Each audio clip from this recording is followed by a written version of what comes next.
आता सिलेक्शन मधले पुढचे पार्ट्स बघायचे आहेत. कोणता दिसतोय पहिला इथून? काय दिलं? Magnetic lasso tool. Magnetic lasso tool याचा अर्थ काय की तो कलर वाईज सिलेक्ट करणार. सॉरी, कोणता टूल आहे? Magic wand select. कोणता? मॅजिक वॅन टूल आहे ना. म्हणजे ज्या कलरवरती क्लिक करणार तो कलर सिलेक्ट होणार. पण आता इथे प्रॉपर कलर आहे का? आहे ना, कलर मिक्सिंगमध्ये. मग तो टॉलरन्स व्हॅल्यू डिसाईड करणार की याची टॉलरन्स व्हॅल्यू किती आहे? 10 आहे ना. आपण कुठे गेलो? पहिला magnetic lasso tool, sorry magic wand टूलवरती गेलो आहे. नंतर टॉलरन्स 10 घेतला. आता इथे क्लिक करायचे आहे किंवा टॉलरन्स 5 ठेवतोय आपण इथून. आता इथे क्लिक करा, बघा केवढा एरिया सिलेक्ट होतोय. दाखवतो एवढा एरिया सिलेक्ट. 5 मध्ये एवढा सिलेक्ट झाला ना. आता कंट्रोल डी करून घालवला. आता काही केलं, समजा 20 केला आपण. पुन्हा कुठे गेलो? Magic tool selection, magic wand selection. आता थोडा एरिया वाढणार आहे, तो एक्सपांड होत जातोय. बरं ना. जेव्हा 5 ठेवला होता तर काय केलं की एक्झॅक्ट सेम कलर असेल तोच कलर घेतला. समजतंय? अजून समजा आपण 50 केलं तर अजून हे सिलेक्शन वाढत जाणार. आता इथे याचं मॅजिक वॅन टूल आणि एकदा क्लिक करायचं. पहिलं सिलेक्शन घालवायचं आहे ते. आता क्लिक करा एकदा, बघा समजतं एवढं. कोणता ऑप्शन नाही? Magic wand selection. याचा उपयोग करून आपण नंतर बघायचे की इमेजमधला पार्ट, इमेजमध्ये याचा उपयोग कसा करायचा सिलेक्शन करण्यासाठी. आता डी सिलेक्ट करतोय. पुढचा कोणता पार्ट आहे? क्रॉप. क्रॉप याचा अर्थ काय की कट करतो इमेज आपण.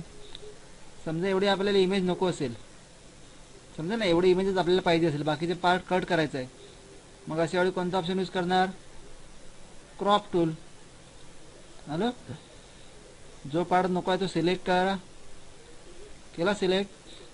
साईज कमी जास्त करायची असेल आपण साईज कमी जास्त करू शकतो. आणि बाकीचा पार्ट नको आहे तर डिलीट बटन दाबायचं, सॉरी इंटर बटन दाबायचं एकदा.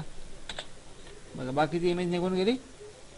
मागे येण्यासाठी काय करायचं? एडिट अंडू बोलतो ना, कंट्रोल झेड करू शकतो आपण.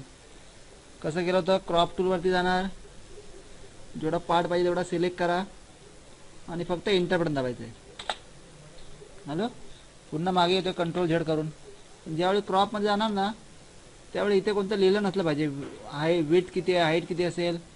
इथे लिहिलं असेल तर तेवढाच पार्ट सिलेक्ट होणार. समजा आपण इथे लिहिलं विड्थ किती लिहिलं, 2 समजा लिहिलं आहे ना, हाईट पण 3 लिहिलं आणि आता इथे क्लिक केलं तर तेवढाच पार्ट सिलेक्ट होणार. आलं, नंतर एंटर केलं तर तेवढाच पार्ट राहणार. बरोबर. असं लिहिलं असेल तर इथून क्लिअर करायचं, म्हणजे आपल्या मनाला पाहिजे तेवढं आपण सिलेक्ट करू शकतो. इथे जर का लिहिलं असेल तर इथून आपण काय करू शकतो? क्लिअर करू शकतो.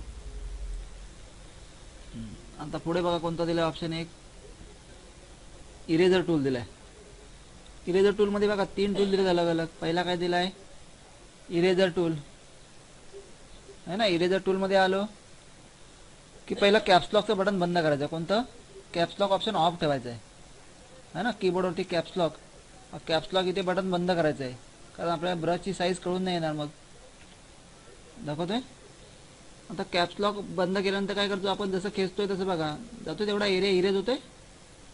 मागे येण्यासाठी काय करू शकतो? कंट्रोल झेड करतो. तात्पुरता काय मागे येण्यासाठी काय करतो आपण? Control Z. बघा होते मागे. पण चुकून कधी समजा इथून ब्रश अलग सिलेक्ट असेल, समजा ब्रश दुसरा कोणता असेल इथून, तर कसं होतं बघा. अशा फॉर्ममध्ये सिलेक्ट होत जाणार. बरोबर ना, अशा फॉर्ममध्ये इरेज होत जाणार. म्हणून इथून ब्रशवरती जायचं. पहिलं दाखवतो इथे ब्रश. ब्रशमध्ये कोणता ब्रश ठेवायचा? इथून नॉर्मल कोणताही एखादा ब्रश ठेवा. है ना. आता साईज एकदम छोटी आहे ना, मग साईज वाढवण्यासाठी काय करायचं आहे? एक तर इथून साईज वाढवू शकतो आपण. ब्रशच्या ॲरोवरती क्लिक करायची आहे. दाखवतो डायमीटर. बघा वाढते साईज है ना. एक तर इथून तरी वाढवू शकतो, किंवा दुसरा कोणता मार्ग आहे? तर कीबोर्डवरती बघा. कीबोर्डवरती या 2 बटनचा यूज करायचा. दाखवतो ना हे कर्ली ब्रॅकेट. साईज वाढणार आणि इथे क्लिक केलं तर साईज कमी होणार आहे. बघा जर कसं करतोय. इथून साईज वाढते बघा. त्या बटनवरती क्लिक करायचं कर्ली ब्रॅकेटवरती आणि कमी करायसाठी तिथून कमी करू शकतो. समजलं इरेज कसं करायचं आहे? कंट्रोल बटन आपण झेड दाबतोय, हे डायरेक्टली इरेज होते. बरोबर आहे ना. दुसरा ऑप्शन कोणता आहे? Background eraser. बॅकग्राऊंड म्हणजे काय? तर बॅकग्राऊंड असेल तर बॅकग्राऊंड इरेज होत जाणार. आता त्याचं बॅकग्राऊंड कोणतं आहे? व्हाईट आहे ना. बघाच हॅलो, बॅकग्राऊंड साईज इरेज होत जातोय. हॅलो, मागे येण्यासाठी काय करायचं? कंट्रोल बटन दाबून झेड बटन दाबायचं आहे. अजून झेड बटन दाबून मागे येतोय का आपण? आणखीन जास्त स्टेप मागे यायच्यासाठी कुठे जाणार, एडिट स्टेप बॅकवर्ड. काय शॉर्टकट कीज, अल्ट कंट्रोल आणखीन झेड. अजून एकदा मागे जाण्यासाठी अल्ट कंट्रोल झेड. आलो इथे, समजते. किंवा दुसरा सोपा ऑप्शन कोणता आहे, तर विंडोजमध्ये जायचं आहे, आणखीन लेअर हिस्ट्री ऑप्शन ऑन करायचा. कोणता, हिस्ट्री. कोणता ऑप्शन ऑन करतोय आपण आता, हिस्ट्री ऑप्शन ऑन करतोय. समजा आपण इरेज केला अलग अलग ठिकाणी, बरोबर, बरेचसे आले ना. मग नॉर्मलमध्ये येण्यासाठी काय करायचं, या फ्लॉवर दिसतं पहिलीवाली इमेज, त्याच्यावरती एकदा क्लिक करायचे, मग सगळे पार्ट निघून जाणार. त्याच्यावरती कोणते ऑप्शन जे दिले असतील आपण, ते सगळे पार्ट निघून जाणार. बघा कसं केलं होतं. समजा आपण ब्रश इरेजर टूलने घेतलं आणि अलग अलग पार्ट इरेज करतोय. आता हा कलर येलो का आला, कारण ते येलो कलर आहे. व्हाईट पाहिजे तर व्हाईट कलर घेऊ शकतो आपण. कसं घेणार, तर इथे क्लिक करायचं, दाखवतो ना बॅकग्राऊंड कलर, आणि इथून काय घ्यायचं, व्हाईट घ्यायचं आहे. मग आता व्हाईट येणार बॅकग्राऊंड. पण हे सगळं घालवायचं आपल्याला, नॉर्मलमध्ये आणायची इमेज. मग कुठे यायचं आहे, हिस्ट्रीमध्ये पहिल्या इमेजवरती क्लिक करायचं एकदा. कळलं हिस्ट्रीचा अर्थ काय, वरती जेवढे आपण ऑप्शन दिले असणार सगळे निघून जाणार, आपली ओरिजिनल इमेज येणार.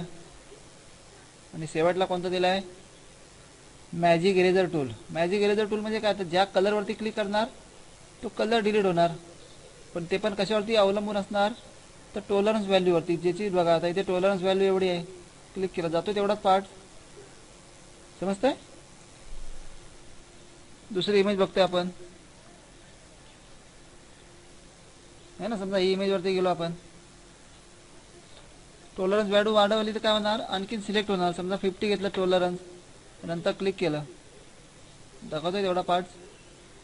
समजतंय, म्हणजे एकदम कलर सिलेक्ट होणार तेवढा आणि डिलीट होणार. आता हे कलरवरती क्लिक केलं तर तेवढा कलर निघून जाणार. नॉर्मलमध्ये येण्यासाठी काय करायचं, हिस्ट्रीवरती जायचं, इथून क्लिक करायचे आहे. कळलं.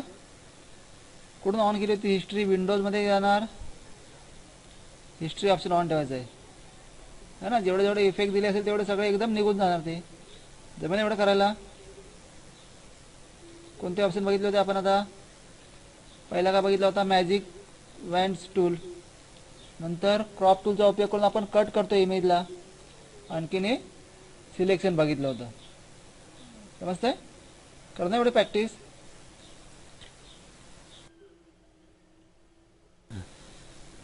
आता